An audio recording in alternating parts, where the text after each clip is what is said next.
Hi Pirates, I hope Unit 10 is going well for you. Today I'm going to take you through Worksheet 5, which is our review. So I'm going to give you some detailed explanations to these answers. These are very similar to the questions you're going to see on our quest for Unit 10. The first kind of question is asking for synthetic division. This is the case where we take this number right here, we put the opposite into the penalty box. We list out the coefficients, and then we start the game. Bring down the first number. From here, it's a combination of multiplying, and then we add down the column. We multiply again, and we add down the column. This final answer is our polynomial. This is my remainder, this is my constant, this is my x. I put it back into formula form. I've got x plus 2 minus 13 over whatever I was dividing by. So whatever the whole quantity is here also ends up at the bottom of the remainder. For our next one, we have minus 1. So instead of negative 1, we're going to put positive 1 in the penalty box. We list the coefficients, same as before. Okay?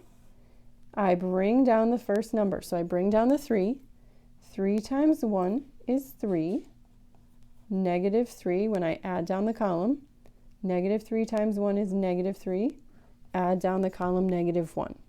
Again, my final answer, so remainder constant x, is 3x minus 3 minus 1 over x minus 1. On the second page of our review, we are doing some review with things that we've multiplied.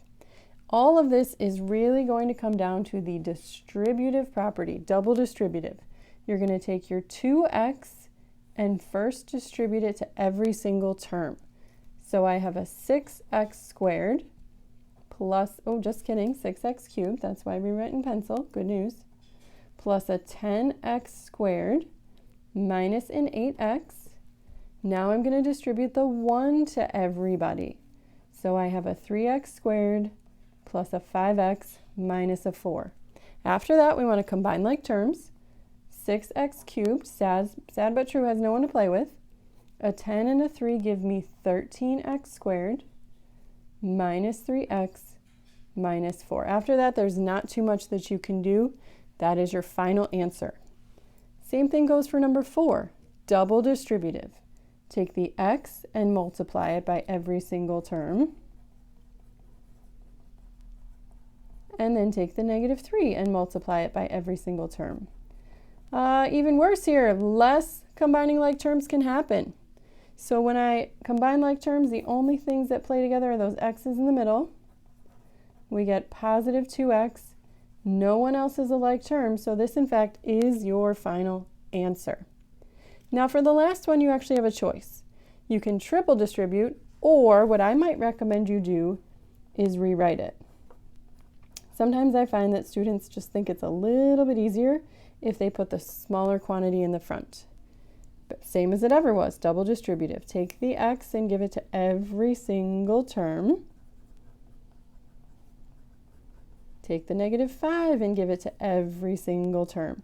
If you don't feel confident about your ability to add, subtract, multiply, divide, please don't hesitate to use a calculator. Now you're going to combine like terms. So I have a negative 3x squared and a negative 10x squared, negative 13x squared, plus 19x, and a minus 20. These are the first 2 pages. If you want to see the next 2 pages, be sure to follow along with the next video.